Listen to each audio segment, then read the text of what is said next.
Hi, I'm Marilyn McPhie, and I have a story for you. It's a legend from Scotland. England has its roses, and Holland has tulips. France has the fleur de lis, and you can't see a shamrock without thinking about Ireland. Scotland has the thistle. But why? How did this humble little plant become the symbol of Scotland? Well, as you might guess, there's a story about that. The thistle has been on the Scottish money, Scottish coins, since the 1400s. And since the 1500s, there's been an honor, the Order of the Thistle.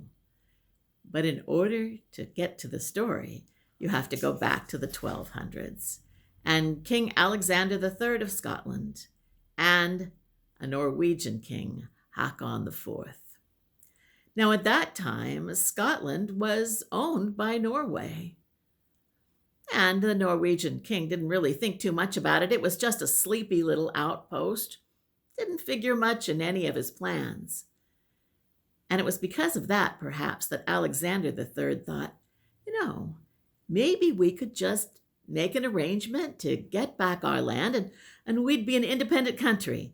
The Scots have always wished to be an independent country, haven't they? And so he sent messengers to Norway to make some kind of a deal. Well, that was like waking a sleeping dog. Hakon IV thought, Scotland? I haven't thought about Scotland. But if they're offering to make a deal, well, then they must have money, and probably other treasures too. And so the Norwegian king decided to conquer Scotland again. It was already his, but he figured he'd reconquer it and strip it of its valuables. And so he recruited a fleet, Norse longships, and sent them to Scotland. It was an ill-fated adventure from the very start. There were gale-force winds and enormous waves, and several of the longships sank. But finally, some of them did arrive on the Scottish coast near Ayrshire. And the Norwegian commander figured, well, that was as good a place as any to mount an attack. He knew that there were Scottish forces nearby, but they weren't expecting the Norwegians, and so there would be an element of surprise.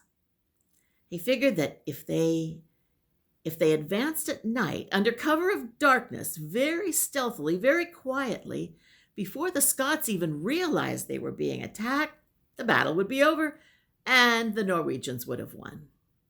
And so the plan was put in place. It was a dark, moonless night, and the Norwegian forces were creeping up on the Scots. Now, the Norwegian commander decided to make it extra quiet. He had all of the men take off their shoes so they could creep barefoot through the underbrush. And that's what they were doing. So quiet, so quiet, so quiet, until one of the Norwegian men stepped on a thistle.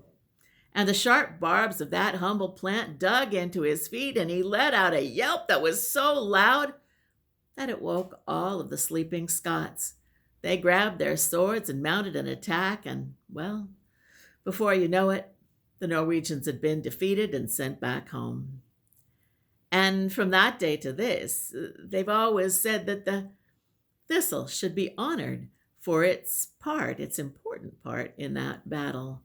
And that's how the thistle became the symbol of Scotland.